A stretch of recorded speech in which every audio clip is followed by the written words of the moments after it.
আজকের সকালের ওয়েদারটা দেখে একদম মনটা ভরে গেছে যে এত সুন্দর ওয়েদার ছিল। তেমন অল্প বৃষ্টি পড়েছে রাত্রে, বাট এখন আর কি বৃষ্টি নেই, খুবই সুন্দর আর কি। হে এভরিওয়ান, সবাই কেমন আছেন? আলহামদুলিল্লাহ আমি বেশ ভালো আছি। সকাল সকালে উঠে দেখি বাইরের পরিবেশটা এত ভালো ভালো লাগলো। তার মানে রাত্রে বৃষ্টি হয়েছে আর গাছপালা বৃষ্টি পেয়ে একদম সুন্দর হয়ে গেছে, মানে খিলা খিলা হয়ে গেছে আর কি। এদিকে আমাদের গাছের আমগুলো বড় হয়ে যাচ্ছে, বহুত আম লাগছে এবার, বহুত মানে অত্যাধিক আম লাগছে। আর এই গাছের আমগুলোর মধ্যে পেপার লাগাতে হবে, আদারওয়াইজ নষ্ট হয়ে যাবে। এইগুলো কেনা আম ছিল, সে থেকে চারা দিয়ে আম হয়েছে, পেপার না লাগালে নষ্ট হয়ে যায়। তারপরে সকালে চলে আসলাম চা বানাতে, কারণ রুটি বানাচ্ছে আমার গিন্নি। তেমন তা দিয়ে রুটি বানাচ্ছে, তাহলে ওর বানাবো লাগবো, যার জন্যে অতিও রুটি বানাচ্ছে। কিন্তু মা আসলে রুটি বানাইতেছে সকালে, কারণ আজকে বহুত কাম, কারণ ঈদ প্রায় চলে আসছে, এদের কামও কিছু করতে হবে। আমরা সবাই চা খাওয়ার জন্য বসে আছি, চাটা খাওয়া শেষ করলে মা কিছু কাম করবে ঈদের জন্য। কারণ কোরবানি ঈদে সব থেকে বেশি কাম থাকে রোজার ঈদের তুলনায়, বহুত কাম থাকে, যার জন্য আমরা সকালে উঠে একদম রেডি হয়ে গেছি, খাওয়া দিয়েই কাম করবো, তার মানে এইরকম। আমার হাজব্যান্ড এদিকে বসেছিল, যারা আমি বসেছিলাম সবাই আর কি। এখন খাওয়া শেষ, তারপরে মাকে এনে লাল দিলাম লাল মরিচ, মরিচ এগুলো এটাই শুকনা মরিচ বলছিল বলো করে। বাজার থেকে আব্বা আমরা কিন্তু সব মশলাই বাড়িতেই বানাই, কারণ সব গোটাল কিনে আনি। আর এদিকে আমার মেয়ের হাইসেলটা ছিল কত সুন্দর, বৃষ্টি পড়ে একদম নষ্ট হয়ে গেছে। মা দেখেন লাল লাল করে টুকটুকা করে একদম চা খেয়ে বসে পড়ছে, তখন হাইসেলে চালানো ছিল, হাইসেলে ভাজতে হবে। আর এত খুশি আসছিল যে ভাবা জানা, কাশতে কাশতে অবস্থা শেষ। মা কয় তুমি এগুলো কি পরে আমার অ্যাবসেন্সে কেরবা করে করবা, করবো আমি জানি না। পরে মরিচ গুঁড়ো ভাজবে, মরিচ গুঁড়া করবো, শুকাতে হবে। এদিকে ধনিয়ার গুঁড়ো, এগুলো সবজির জন্য ব্যবহার করা হয়। ধনিয়াগুলো ভেজে শুকিয়ে গুঁড়া করবে। এগুলো কিন্তু আমরা সব গ্রিন্ডারেই গুঁড়া করি, আমরা বাজারে নিয়ে যাই না আর কি। পরে মা বললো আমি এগুলো রেডি করি, তুমি যাইয়া সকালকার রান্না বান্না রেডি করো, কারণ যারা পাপা খেয়ে যাবে, আব্বা যাবে, যার জন্যে ভাবলাম সকালে ডাল বানাই। আমি আজকে বানাবো মাসকলার ডাল, জানি না কারা কী নামে জানেন, অবশ্যই কিন্তু জানাবেন। কিন্তু মাসকলার ডালটা আমি অল্প পানি গরম করে দিই আর কি। পরে দেখলাম পেঁয়াজ কাটার পরে মরিচ ঘরে নাই, আমি গাছে চলে আসলাম। এইটাই গাছ থাকার একটা উপকারিতা, যে একটা বস্তু নাই নাই তো কোনো সমস্যা নাই, বাড়ির গাছে থাকে আর কি, ওখান থেকে উঠতে পারি। কিন্তু বৃষ্টি এসে ওখান কোথাও পারানের অবস্থা নাই, এইরকম অবস্থা হয়েছে। আর এই মাসকলার ডালটার মধ্যে আদা আর মরিচ একসাথে বেটে দিলে টেস্ট ডাবল হয়, কিন্তু আপনারা দেখবেন ট্রাই করে। যতই বজের গুঁড়া দেন না কেন, আদার টেস্ট অন্য। তো আমি এখানে আদা আর মরিচ দিয়ে বেটে নিচ্ছি, এগুলো দিয়ে দেবো ওখানে। আর বাকি যত বেসিক মশলা ছিল আমি ওগুলো দেবো, ধনিয়া গুঁড়ো, হলদি গুঁড়ো, মরিচ গুঁড়ো, জিরা, এগুলো আমি সব দিয়ে দেবো এখানে, বেসিক যত মশলা থাকে। তারপরে আমি যেটা গুঁড়া করে রেখেছি ওগুলো দেবো আর কি। আমার ডালটা প্রায় বলো ফুটেছে, আর এটা কিন্তু খুব ভালো করে পানিটা ফুটিয়ে নিতে হবে, কারণ আপনি পানিটা ফুটানোর পরে কালার রেড কালার এসে যাবে একদম, তখন বুঝবেন যে পানিটা ফুটানো হয়ে গেছে আর কি। কারণ মাসকলার ডাল সবাই বানাতে পারে না, মানে টেস্টটা সেম আসবে না, হবে ঠিকই, কিন্তু মাসকলার ডালের যেটা অরিজিনাল টেস্ট ওটা আসতে অল্প সময় লাগে। ডালটা খুব ভালো করে ফুটতে হবে পানিটা। তারপরে এই যে আমি গুঁড়াটা নিয়ে নিচ্ছি, কিন্তু আমি এগুলো গ্রিন্ডারে গুঁড়া করি, যার জন্য বেশি পেস্ট হয়ে যায় আর কি। অল্প কিন্তু দলা পেকে যেতে পারে, কোনো সমস্যা নাই, এটা লাড়াচাড়া করলে হয়ে যাবে আর কি, ভেঙে যাবে। এই যে রেড কালার ছিল, গুঁড়া দেওয়ার সাথে সাথে কালার বদলে গেছে আর কি, এটাই।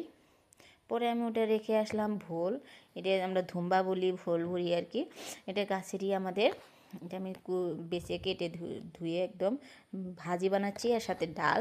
এটাই আসলে সকালে রান্না বান্না। পরে আমি করব থালা বাসন ছাপ, কারণ খালা তো একদম আসা বন্ধ করে দিছে, ঈদের আগে মেবি আসবেই না। থালা বাসন ছাপ টাপ করে আমি ঘর দুয়ার ছাপা করবো, কারণ মা আজকে এগুলো করতে পারবে না, সময় পাবে না। এদিকে আদা শুকিয়ে দিয়েছিলাম কেটে, আর এগুলো আমার বাড়িরই সুপারি, বাড়ির গুয়ামরি মশলা, ওগুলো শুকাইতে দিছিলাম। কিন্তু বৃষ্টির যা অবস্থা, সব কালো হয়ে যাচ্ছে এখন দিন দিন, বৃষ্টি আসে আর কি। পরে আমি টেবিলটা সাফা করে নিচ্ছি, কারণ এই টেবিলটার মধ্যে এত বস্তু থাকে, 90% বস্তু আমার মেয়েরই। এই ডোং ফালাচ্ছে, এই কিতাব, এই খেলনা, এই এটা এই ওটা আছে আর কি। যার জন্যে। আর ছোটো বাচ্চা থাকলে কোনো বস্তুই গোছানো থাকে না, আমি জানি না কেন, কিন্তু আমি এই বস্তুটা এনজয় করি। কারণ 5 বছর পরে হয়তো আমার ঘরটা গোছানো থাকবে ঠিকই, কিন্তু আমার মেয়ের এলোমেলো ঘরই আমার ভীষণ মিস করবো আর কি।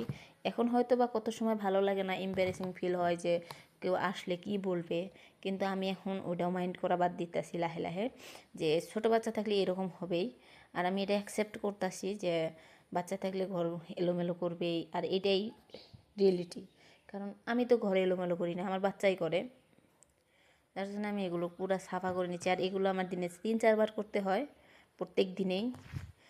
আর এখন আমি থালা বাসনগুলো যেহেতু ফের রান্না বাড়া করে খাওয়ার পরে জ্বর হয়েছে, ওগুলো সাফা করবো। আর গ্যাসের অবস্থা তো একদম শেষ, রান্না বাড়া করে। আর ডাল রান্না করলে মাসকালের ডাল স্পেশালি বলক করে পুড়ে যায়, মানে বাইরে এসে ওটা সাফা করতে বহুত সময় লাগে, যার জন্য গ্যাসটা সাফা করবো। এদিকে যারার পাপা তাড়াতাড়ি বলছিল, কারণ সে চলে যাবে আর কি। আমিও কথা পাচ্ছি, কামও করছি আর কি। মেয়ে তো বারবার আসে, স্কুলে উঠে খেলায় যায় আর কি। বাচ্চা নিয়ে কাম করা অত তাড়াতাড়ি হয় না আর কি, আগে হয়তো, কিন্তু এখন হয় না, আমি এখন পারি না মোট কথা। আর আমি এই কামটাকে এনজয় করি। আমি কাম করার মাঝে মাঝে আমার যারা বারবার আসে, আম্মু বুকু নেও, আম্মু এটা করো, আম্মু ওটা করো, আমি এটাকে এনজয়ও করি।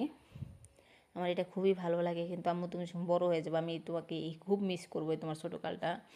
হয়তো বা এখন কত সময় খুব খারাপ লাগে বা রাগ ওঠে যে আমি কোনো কাম তাড়াতাড়ি করতে পারি না আর কি, কিন্তু হেসুমকা আর হবে না আর কি। তুমি বড়ো হয়ে গেলে সব কিছু তুমি আর কি করতে হবে এগুলো, তার মানে গোছানো টোছানো এগুলো আর কি। কাম তো আমি নিজেই করবো, কারণ আমি তোমাকে আতুর বানাইতে চাই না আর কি মেবি। এদিকে খালা ছিল, খালা এসে মার সাথে বহুত টাইম আলাপ করলো, চলেও গেলো আর কি। এগুলো সাফ করার পরে বেশি নিয়ে কিছু বাসন রয়ে গেছিলো, আমি ওগুলো ধুয়ে ছাপা করে নেব। কারণ সকালে সকালে যদি আমি কামগুলো করি, কারণ পুরো দিনটাই কাম থাকবে। আর ঈদ চলে আইছে মানে বহুত কাম। আমি একা, কিন্তু আমার শাশুড়ি মাও কাম কাজ করে, কিন্তু আমার বাড়িটা বহুত বড়, যার জন্য সব রুমের সাফাই টাফাই, মানে 5টা রুমের কমপ্লিট সাফা করতে হবে। যতই সাফা করি না কেন, ঈদ আসলে অন্যরকম ফিল হয়। প্রত্যেক 2 দিন পরে পরে কিন্তু আমাদের রুম সাফা করা হয়, তথাপিও ঈদ আইলে অন্যরকম একটা কাজ করে, ভালো লাগে আর কি। আমি বহুত এনজয় করি। আমার যা বাসুরা আসবে, আমার ননাস আসবে, সবার রুমই ক্লিন করবো আর কি। সবাই আসলে আর কি অন্যরকম ফুর্তি। এখন আমি একাই, অবশ্যই এবার ব্লগে দেখতে পারবেন সবাইকে, আমি অবশ্যই দেখাবো যে ঈদের ব্লগের মধ্যে সবাই যে আসবে ওইটা আর কি। পরে মা এসে বলছিল তুমি কী কী করো, করতে থাকো, আমি বাইরের কামগুলো করি। পরে মেয়ে বললো নাস্তা খাবে, পরে ওকে আমি নাস্তাও বানিয়ে দিয়েছিলাম, কারণ মেয়েটার বহুত বেমার, বহুত 1 সপ্তাহ হয়ে গেল, মানে চুল কাইটা দিছি থেকে ওর বেমারই ছাড়তেছে না। পরে ওকে মোবাইল দিয়ে এদিকে আমি বসিয়ে দিলাম যে নাস্তা খাও, কিন্তু একাই হাত দিয়ে খেতে পারে।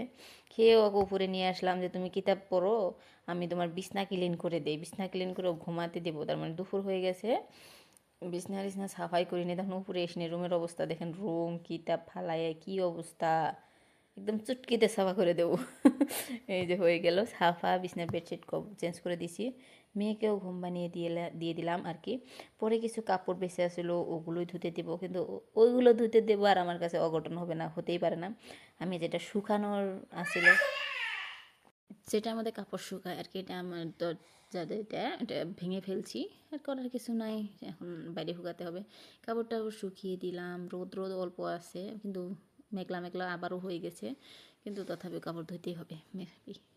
পরে আব্বা দেখি বাজার থেকে আসার সময় মাছ নিয়ে আসছে। মা মাছ দেখে বললো আজকে বেগুন দিয়ে রান্না করবো, চলো ক্ষেত থেকে বেগুন তুলে নিয়ে আসি।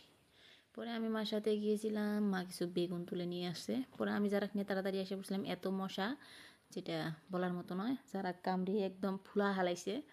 দেখেন অল্প কিছুদিন আগে এখানে শীতের সবজি ছিল, এখন এখানে পানি হয়ে গেছে, শীতের সবজি উঠানো শেষ সব। পরে দেখি মা বাগুন, ভেন্ডি, মরিচ এগুলো তুলে আনছে, কিন্তু ওর হাতে ফিরিয়ে এসে জোক। মা তো জোক দেখে এত ভয় পেয়েছে, আমাকে ধরছে বানিয়ে বারবার বলছিল, আমার সাথে রাগও করছে যে তুমি ভালো করে দেখো না আর কি। অবশ্যই জানাবেন আমার ভিডিওটা কেমন লাগলো, ভালো লাগলে অবশ্যই চ্যানেলটা সাবস্ক্রাইব করবেন। বাই বাই, আবার দেখা হবে নতুন আরেক ভিডিও।